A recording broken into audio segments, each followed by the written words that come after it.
Hi, I'm Andrea. Hey y'all, this is Courtney, and welcome to the Human Design and Liberation podcast.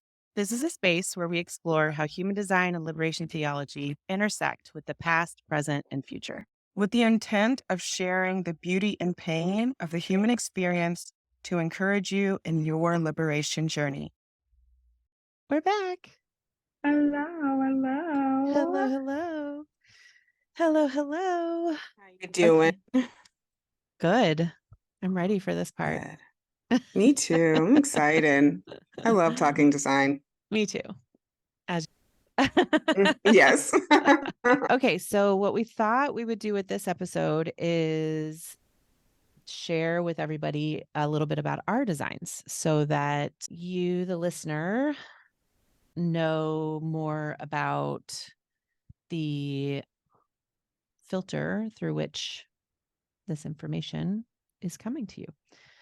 And I think that's a really important aspect to outer authority in general. When we think about outer authority is no longer someone telling you what to do.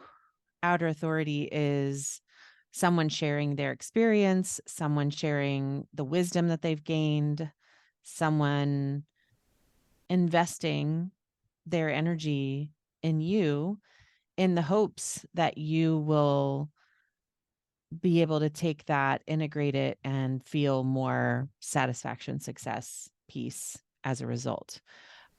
Yeah. So, when Ra would talk about outer authority, he would talk about anyone with a defined crown or ajna, projectors, anyone with a 5 or a 6 in their profile. Mm, So we have like multiple layers. we fit the description. Yes. That feels So, good. yeah, it does feel good. And it also made sense because my whole life people have come to me and asked me my opinion on things or Hmm. for quote unquote advice. And it's always felt like a little uncomfortable because I'm like, I don't want to tell you what to do. And Right. now I have better Yes. language to be like, I can tell you my perspective, I can give you my Yes. outer authority, but ultimately it's up to your inner authority what you decide. And that Right. just kind of like names it in a way that feels very empowering for the other person. Yes, totally. And what's your, I'll let you go ahead. I was thinking about circuitry as well, like someone who Yeah. probably has a little bit more either community or collective circuitry might get tapped for that more Yes. often than maybe an individual. Yeah. So I have 3 channels. 2 are collective circuitry, and Hmm. 1 is in the integration circuit. Yes, of So, course. yes, of course. Uh, yeah. So for those that don't know, the integration circuit is like hyper individual, mutative. Mm, Yeah. Yeah.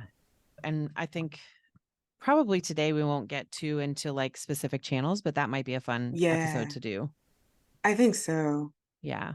There's Specific so much channels. to explore. That's the point. There's so much. There's so many layers. That's what makes design so fascinating. Yeah. It's like a treasure trove. The You just ultimate kind of want to rabbit keep hole. digging.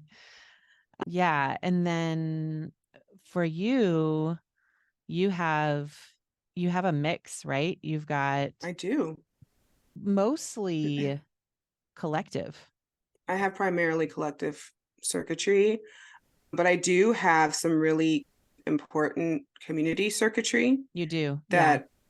that really, I think how it shows up. I know we're going a little off topic, but I think how it shows up is my lens, like the frame of the storytelling that I engage in.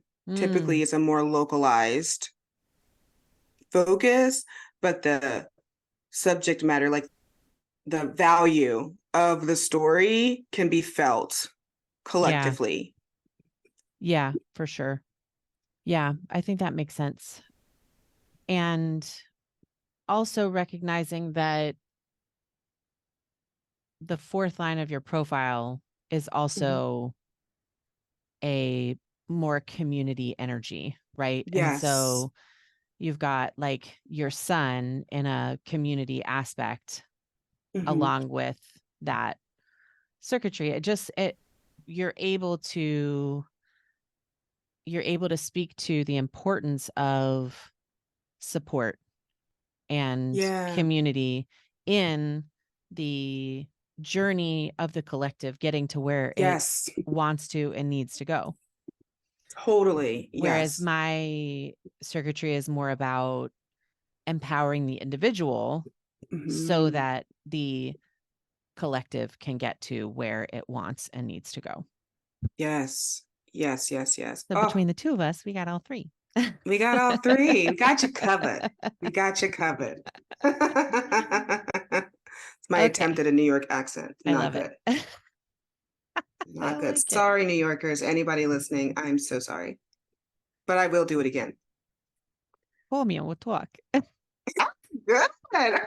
Do you remember that SNL coffee talk? Yes. Oh my God. Yes. If Oh you my see God. something, say something. If you see something, say something.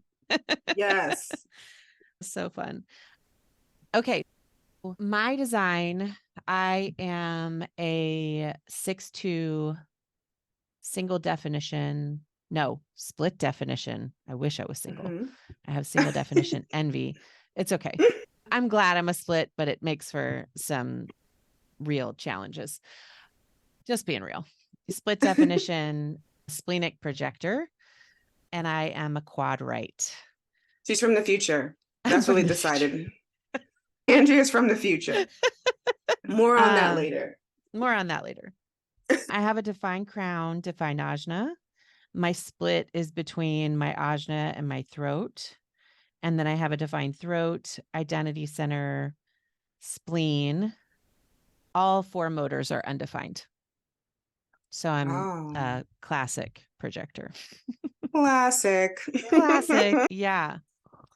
And it's been interesting. It's been interesting integrating that awareness with the life experience of being a six line. Yes.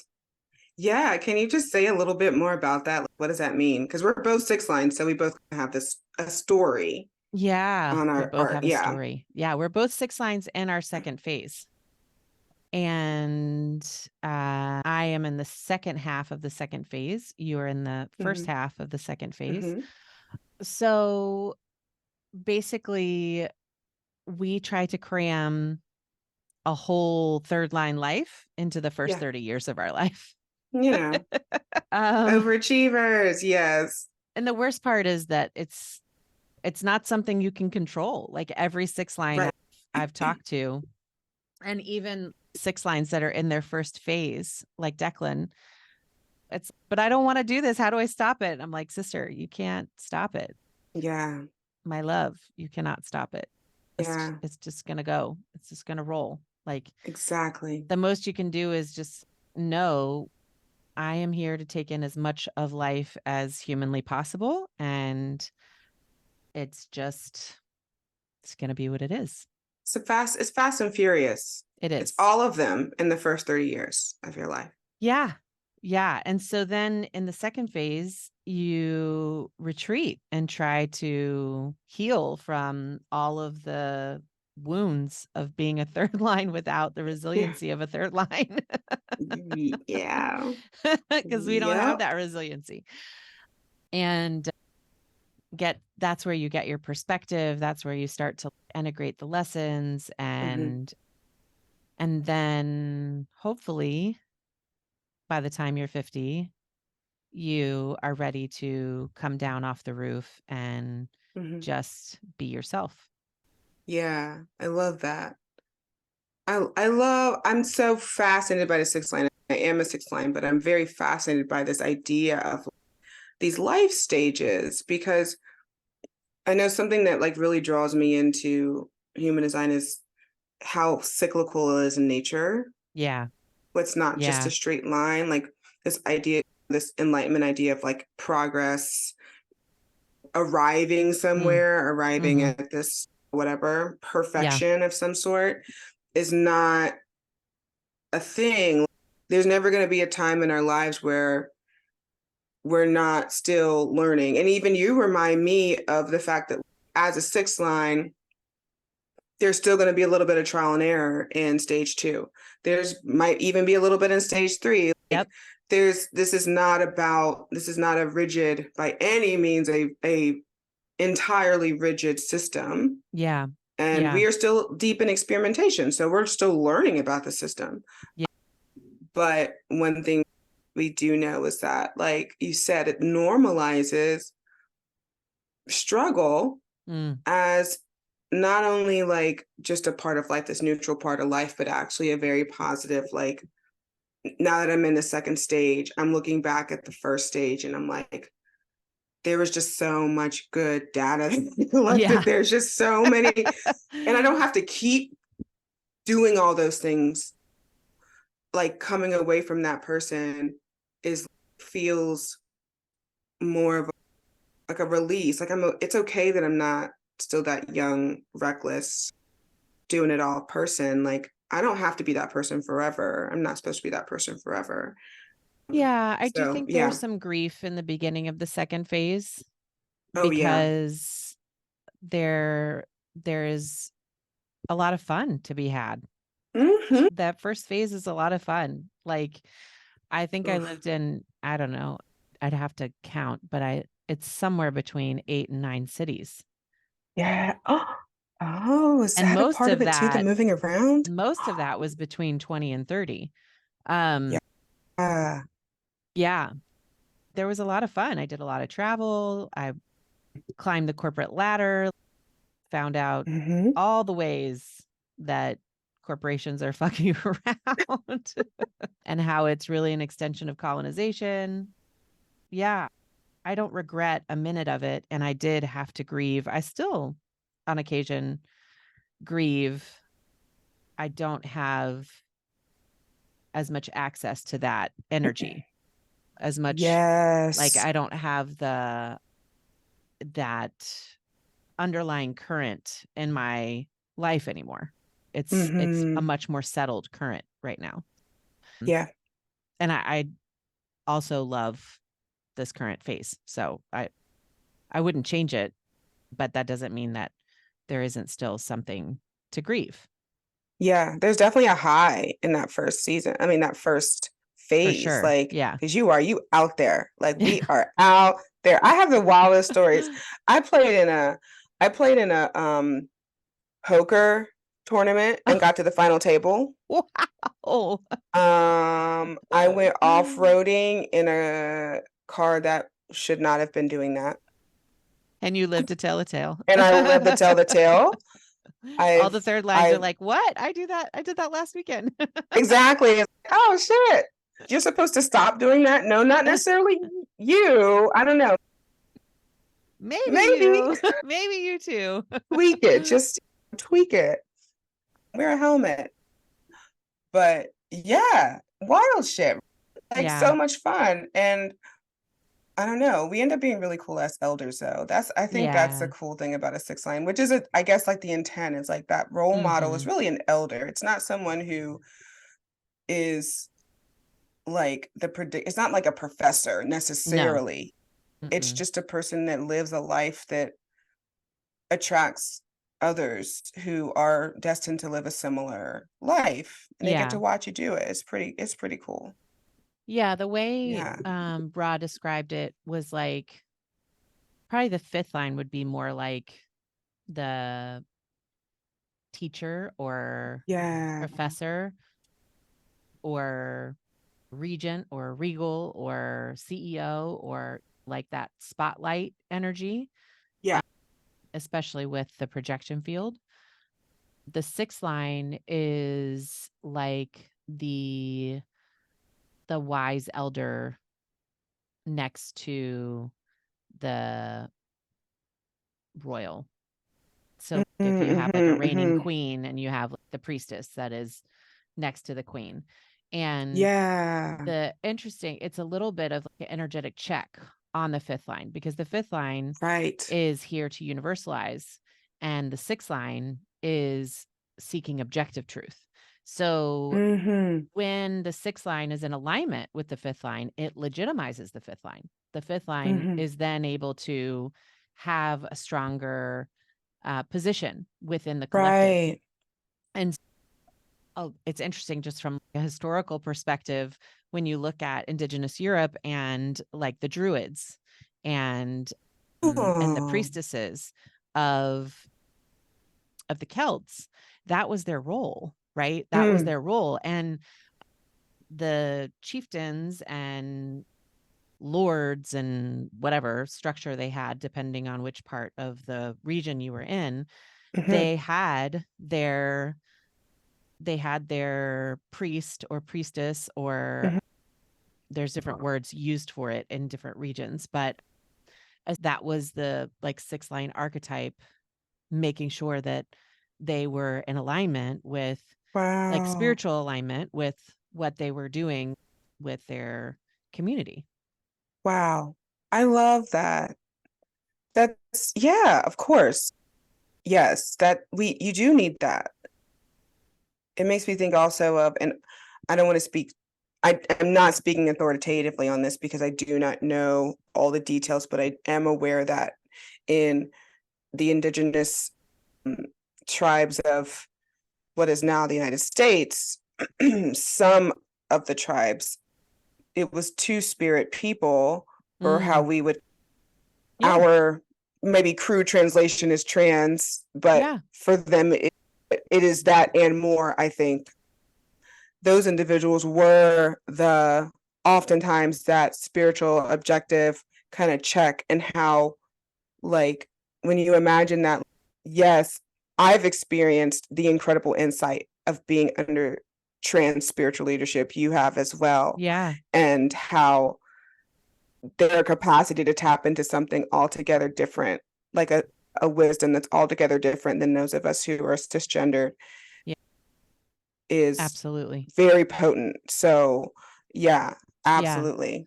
Yeah. Super powerful. And even looking at that tribal structure and how the chiefs always had their shaman, right? So the chief would Mm, be more like a fifth line energy and the shaman would be more like a sixth line. Um, uh, so one of the big things that we lost when the Romans colonized Christianity and mhm. colonized Western Europe with it was that check, right? That check Yes. was no longer there. Yes. All of a Because sudden, that there was like a check king became and the a Romans. priest. Mm, And then we fused it together, this idea of, like, we think of the British Empire, where like the head of the church was a subject of, in a yeah, way, the head yeah, of the state, and yeah. kind of morphed into this. There are two people, but they could not necessarily oppose each other Mm-mm. or disagree. And there was no space for that. Yeah, and really the collective lost out on that accountability structure. Ooh, Yeah, that got deep fast. it did, as it As it does, would in your as it does. design. You got a deep ass design. I want, like, is there anything else you wanted to share about your design? I don't know if you talked about your variable at Um, all. Oh, you did. yeah, You mentioned it. yeah, I mentioned it being quad right. That has been a whole journey, understanding what that means and learning how to support myself. So, even just in how this podcast was born, having someone to pull stuff out of me is very Mm, critical to my process. And that riff on history and weaving history and human design together, my North Node is in gate 47. So mm, I have the channel 6447, which is all about taking confusion, the mental pressure of confusion about how did we get to where we are, uh, and understanding how to alleviate oppression. That's what the 47 is all about, with understanding our mm, history so that we can move forward more liberated. That yeah. is really understanding that channel has been fundamental to being able to make sense of my path in so many ways. Yeah. And Wow. I have that same north node in my conscious and unconscious, and it's in the first line Hmm. and the fifth line. So a lot of like that Wow. heresy comes through sometimes when I'm talking about how these things interconnect and how we got to where we are. You do hear a little bit of that fifth line heretic. You do. I do. I love it. Yeah, it's true. Yeah, this thing was not framed correctly. It's time for a reframe. And I think if that's what the heretic does, Yeah. there's the truth or the facts might be there, but the frame was all wrong. Yeah. And reframing what we know, I think that's what people get in the most trouble. And you think about critical race theory, for instance, that's what critical race theory is. It's a reframe of what we already know to be the United States or our legal system or whatever thing we're criticizing, Yeah. whatever institutional like concept we're criticizing. So absolutely, I see that, and that's amazing. Let's talk about I've reaped a your lot from design. that. My design. Oh, I'm excited. So my design, I am what's called a peer generator. Peer generator means my authority is my sacral. So I have a sacral authority.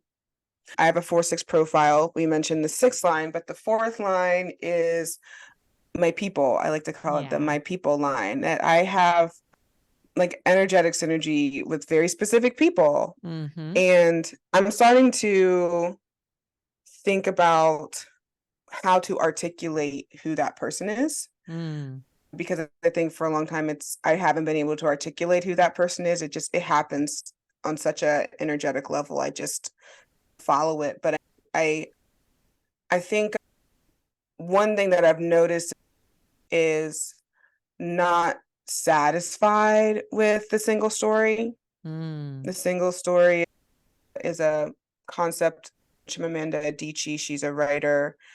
It's a little bit problematic, just so trigger warning on learning about her and her background and beliefs and so forth. But this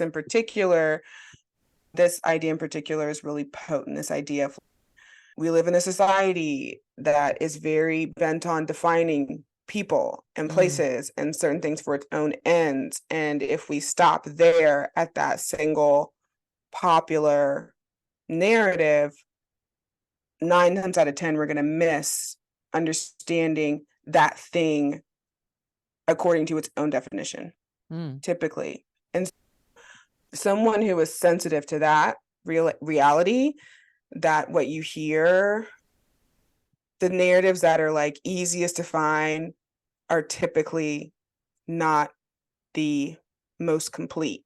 Mm. And so Yeah. that's something that I am attracted to. So I said I have a sacral authority, and I said my energy type. So my variable is focused on the design side, so double left on the design side, and then personality is left, so binary, and it shows up in I'm making sure I say this right. I'm like a little bit more of a baby in the human design world than Andrea, and so I'm like keep looking at her like, is You're this saying right? it. You're doing it right. But I think it's my view is a Yeah. peripheral view, and so Yeah. that is a more like futuristic, less strict, a little bit more. I take in a lot of information. I take in a lot of stimuli and energy, and I do not have like regular access to everything I'm taking in, which is actually a blessing. Now that I say that, that would be intense. Yeah.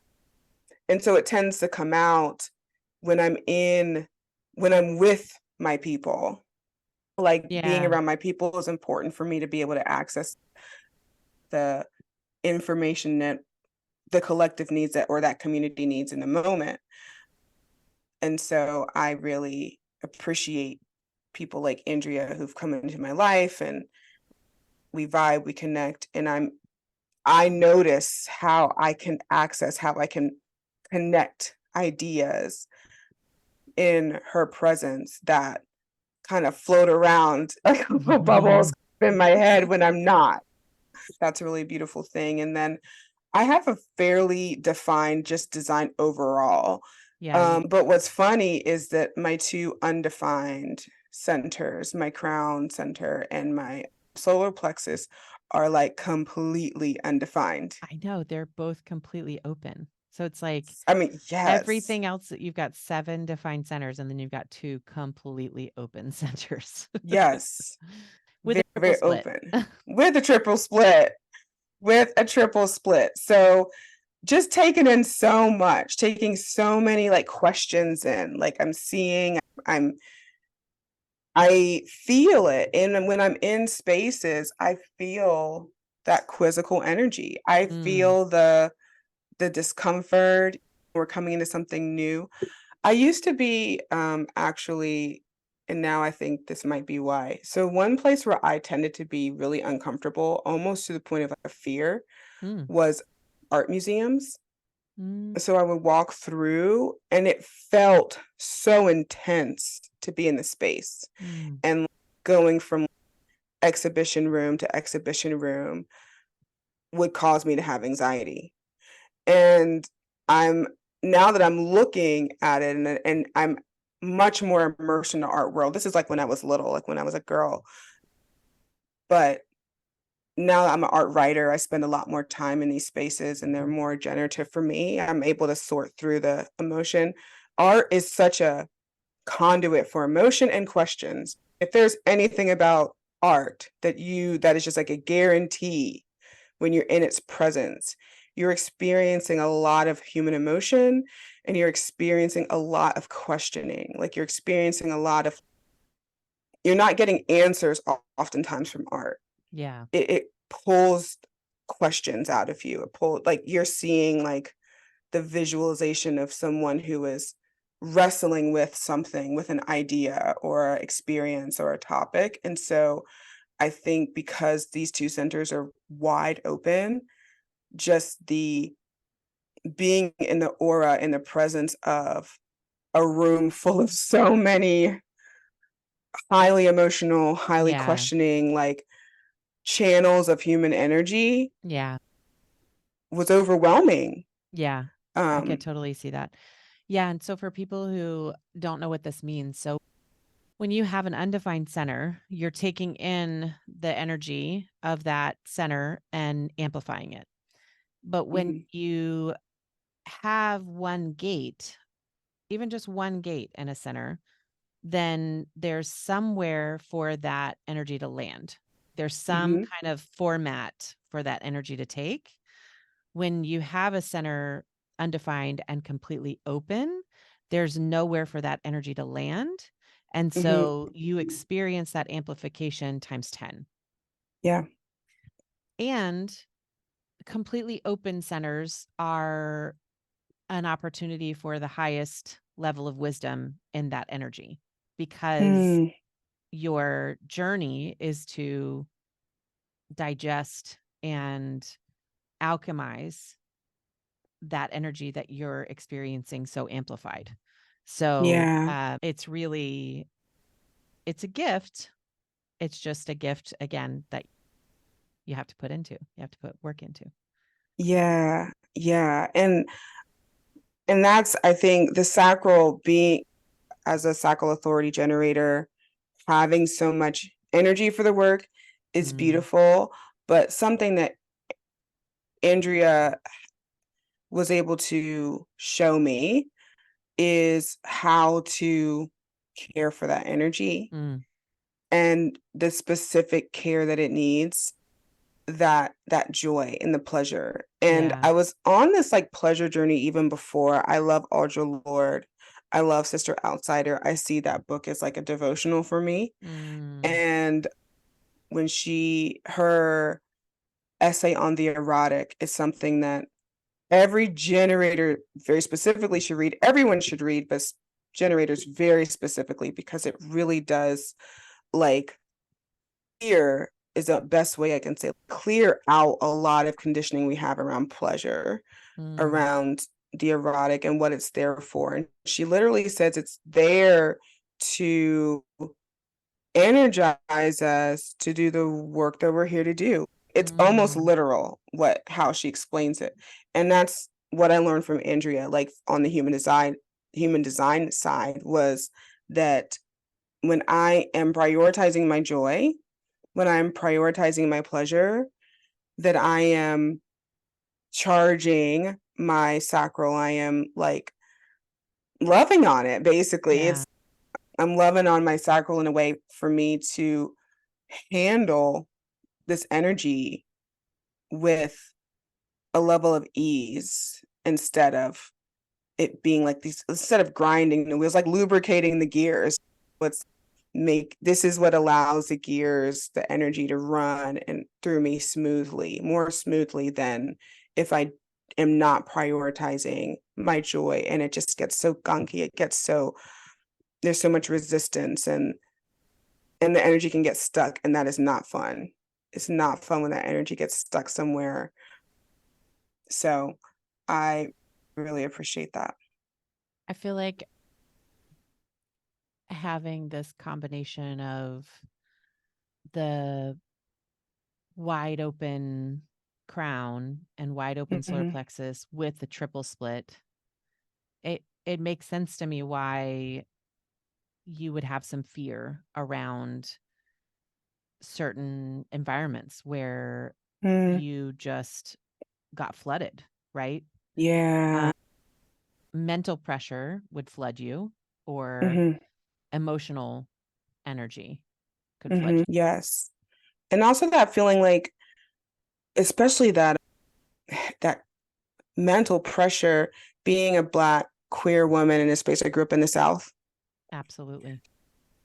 being in that space. And when I sat down with my therapist early on when I first started seeing her, and I'm like, the way that I experienced the oppression of racism the most was the questioning, were the Mm, questions.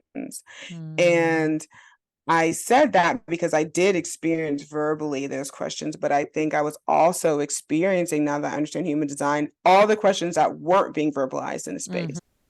When I'm walking in and my energy, my aura that's like big and open comes into a room of predominantly white Southern folks, which is the circles that I spent the most time in, but even in circles of Black people, because we're still going through our journey around acceptance of queerness and the LGBTQIA plus community and all of those things as well.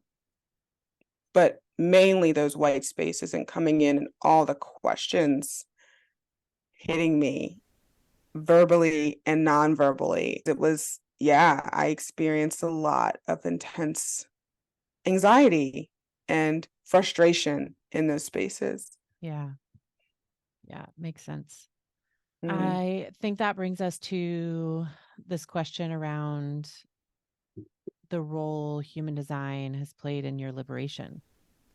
Can I go? Should I go? Yeah. I would love for you to go. So so before I even got to human design, I'd gone through a lot of healing. Like, again, like growing up in those spaces, I had in 2012, around Trayvon Martin's murder, is when I had an awakening to a lot of parts of myself that I shut down because of the difficulty I experience in these spaces, right? Yeah. And so I had a very strained relationship with my race. I had an even more strained relationship with my gender and my sexuality. Yeah.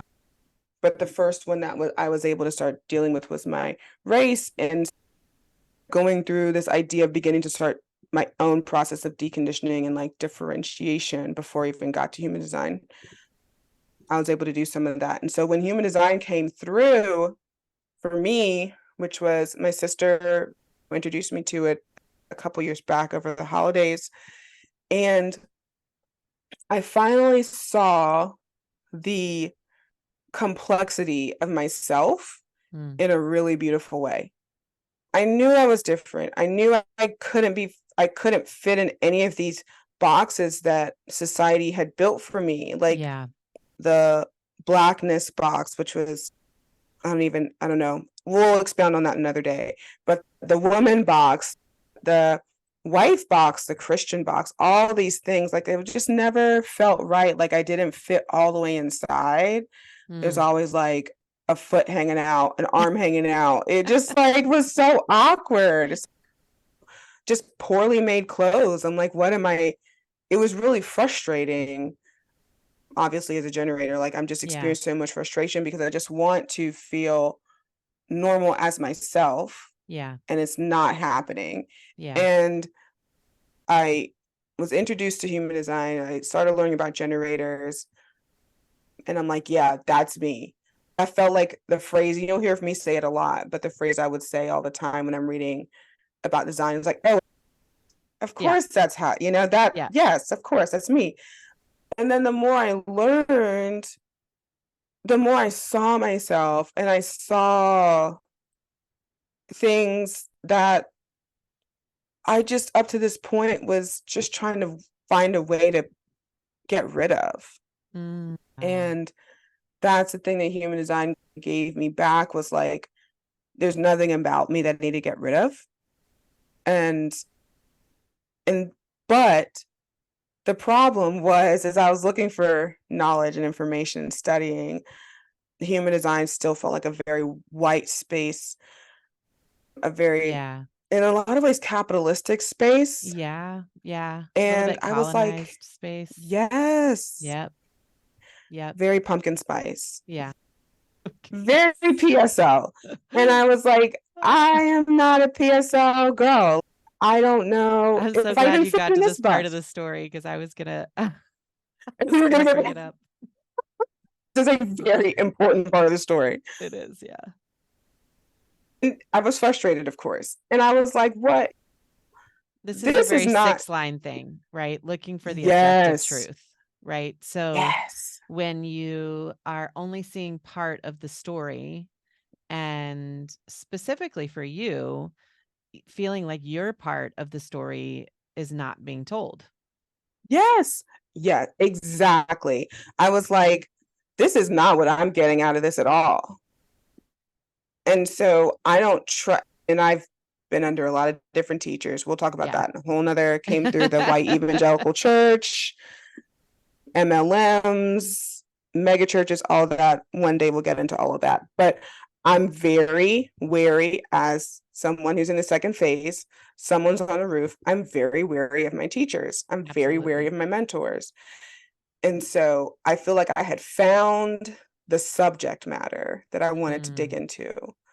And I knew I already saw the liberation possibilities mm. inside human design, but I wasn't seeing anybody who saw that either or was interested in that or whatever. And so I'm like, what the heck? And so back to, if you listen to the first episode, we talked about this, but I stumbled across Andrea and Andrea's work. And I was like, and even there were folks of color that were in human design too, but they weren't trying to do that work either. They Well, were and I that I think, saw. yeah, I think that's a good point because part of the the journey of following your strategy and authority is discovering which piece of this is yours, which piece of it is Right. yours, right? And for many Black creators, liberating other Black creators is part Mhm. of what they feel their piece is. Yeah. But liberating white people is not what they feel their piece is. I can't blame them. Yes. You And know, I like do not blame them. I don't blame them either. So that's a piece of what you're getting, right? Like Yes. they have gone through their journey of their experiment and really liberating themselves, and what the way that their expression is meant to come through is an Mhm. embodiment of that. And we're going to have some of those creators on here, and I'm excited for you to talk to them about that because I know them and I know they're going to be wanting to share. Yeah. But I think that as you lean deeper into your experiment and life starts to unfold for you, the Mhm. way that you are meant to show up in it just happens. And that sounds weird. Yes, It really absolutely. sounds weird, but that's the way that it's happened for me. And I had to do a lot of Yeah. nervous system healing and internal work to Hmm. be ready to even publicly share what I was seeing, but I couldn't not Yeah. share it. And Yes. my Yes. throat is unconsciously defined. So like it's going to Just say comes what it's out. going to say, It just you know. pops out. It just pops out. So it's Yeah. like, "Oh, guess that's what we're meant to talk about." And I think that's it. That you named it. I think like for those creators that weren't creators of color, did they care about liberation? Absolutely. And I saw that they cared. I saw that they were about that Right. life, about, but their conscious focus of their work was something different than what Yeah, I their was looking for. creations.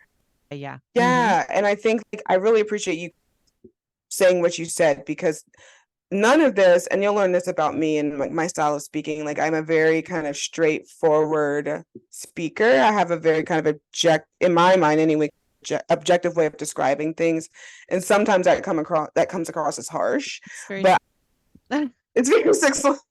So I never mean it in a harsh way. I never mean it in a judgmental way. The PSL shit, like it's somebody's vibe. If that's your door in, if that's your Yeah. vibe, I'm cool. Yeah. You drink all the lattes. Put the pumpkin spice in everything. Do you, boo? But it just wasn't. It was just a no go for me. Yeah.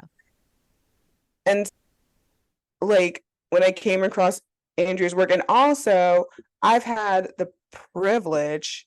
I believe it truly is a privilege to be around some really incredible white people in my life, just in general. And so I am not a Black person that has had the too common experience of never being around white people who understand their own humanity and see it in others. Mm, I know a yeah. lot of people who've lived that life.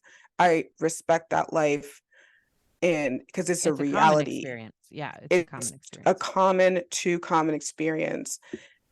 And I haven't, when I came across Andrew's work, I still have my guard up. I've experienced enough to not just be letting any old person in my space, but I came across Andrew's work and I knew I was able to recognize this is someone who has done the important work of seeing, learning, embracing their humanity and want to and are therefore able to do the same for other people and want to and understand their role in the work and liberation and so forth. So I was able to like, and so that was my in to Right. really my deep dive. Like I knew who I could deep dive with Yeah. as a mentor, as a guide in this process, and connecting with Andrea and being able to go through some of her group classes. I was a part of a group program that she had, and then an individualized coaching program. And like that for me is when I feel like I was really able to start experiencing the liberation possibilities of human design that I longed for, that I saw Mm, were available, but I yeah. was not like, I just was a baby. I wasn't like, I was reaching for it, but I just couldn't reach it yet. I wasn't tall enough. I wasn't strong enough yet. And you were able to bring those things off the shelf and down to me to for me to experience and use and like gum on and slobber all over and all of that. And I did Just that start to so build the happily. muscles. Yeah, just building the Yeah. muscles. Yeah. Yeah. And so I'm so grateful, Andrea, that you just played such an important role in my liberation journey and my ability to experience human design in that way. Thank you, friend. Me too. You're welcome. Grateful for this. Ra calls it a fractal. So basically, we all have this kind of slice of the universe that we're on, and that Mm-hmm. is behind the resonance, right? So when you are following your strategy and authority to figure out who to study with, like I did most of Yeah. my training with Jess Fields, and it was a very similar experience. And I remember messaging her and being like, this was before she had a trainer program. Oh, Um, wow. and being like, I'm looking at studying here or studying here, and this is what I'm seeing. And she was so like kind and like politically correct and didn't Oh, talk down to anyone, which I can't give myself that credit. I'm happy to spill the tea on what I think about the different teaching programs, and that's just the sixth line and me it was yeah. looking for that objective truth. Something I Um, appreciate. Thank you. And Mm-hmm. I think that one of the things that we have to remember is that human design was brought in through almost like it was a mystical experience. It was something that was like outside of the normal human context, Mm-hmm, right? mm-hmm, It's mm-hmm. maybe like extra human. And so, in a way, we're all working to try to live up to the potential that the system has opened up.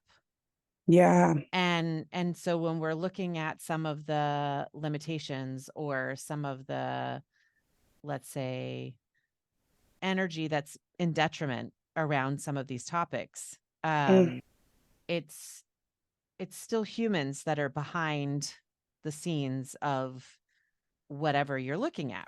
And yeah. just having compassion and understanding that it's going to work itself out, right? Like just Yeah. because that doesn't vibe for you doesn't mean that it's horrible and should be canceled. It just means doesn't vibe for you. It's not on your fractal, and that's Right. okay.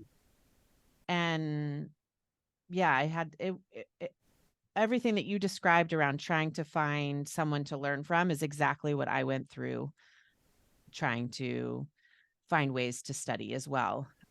Mm, And I think as a quad and as a six line projector, my my standards are pretty high. And so yeah. I'm really grateful to have had the opportunity to study with Jess. And she is somebody who has studied with multiple different, she's a third line, she's a 3-5. So she's Oh, third line that wow. shit. Yeah, she did. She had the resilience for it. We do not. And that is the gift, right? Of like, hey, Mm-hmm. I third lined this. Now I can share that lived experience with you and you don't have to live it out yourself. So Yes. grateful for that. Yes. I think that we covered the majority of what we wanted to cover. Is there anything else around our designs that we should talk about? No, I don't think so. I think one thing is that both of us have a lot of circuitry around being able to communicate this stuff. Mm, But also being, particularly myself, being a leader that needs to be called on mm, by the people. I'm not here yeah. to just come out and say, I'm a leader, I'm a teacher.